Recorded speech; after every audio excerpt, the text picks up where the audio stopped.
झाला सभागृहामध्ये, त्यावेळेला मुख्यमंत्र्यांनी असं म्हटलं सत्ताधारी सगळ्या आमदारांना की लाडकी बहीण योजनेचा यापुढे उल्लेख करू नका, जर केला तर घरात बसावं लागेल. लाडक्या बहीण या योजनेचा मी उल्लेख करणारच, कारण निवडणूक लढवताना जे वचन त्यांनी, जो एक थाप त्यांनी शेतकऱ्यांना मारली होती कर्जमुक्तीची, तीच माझ्या बहिणीनं सुद्धा मारलेली आहे. 2100 रुपये कधी करणार 1500चे, हा विषय मी काढणारच.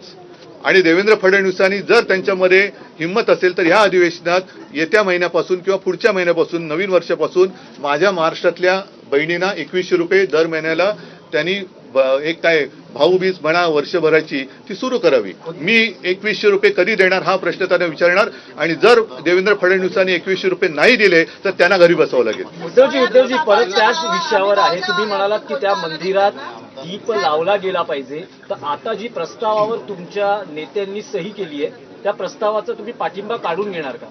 नाही, मी तुम्हाला म्हटलं तसं की एका निर्णयापुरता हा विषय नाहीये. एका निर्णयावरनं असं इम्पिचमेंट वगैरे नाही कोणी आणत नाहीये. एकूणच त्यांची जी काही वाटचाल आहे हिंदुत्वाच्या गुलाम्याखालनं त्यांनी पक्षीय अजेंडा रेटता कामा नये. याचं कारण असं की महाराष्ट्रामध्ये सुद्धा त्यांच्या प्रवक्त्यांना न्यायमूर्ती म्हणून नेमलं गेलेलं आहे. कसं पाहता आपण याकडे, असा प्रश्न मी तुम्हाला विचारला तर काय उत्तर आहे तुमच्याकडे?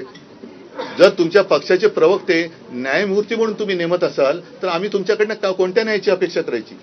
आज शिवसेनेच्या केसबाबत 4 वर्ष झाली आम्ही खेटे घालतोय का एक सरन्यायाधीश होऊन गेले, पुढचे कोण? आता सुद्धा अरे आता पुढचा कोण येणार आहे, त्याच्या पुढे कोण येणार आहे, एवढंच आम्ही करत बसायचं? नाही, पण उद्धवजी नाही, मला याच्याबद्दल तो व्हिडिओ मुख्यमंत्री देवेंद्र फडणवीस यांनी ट्विट केला.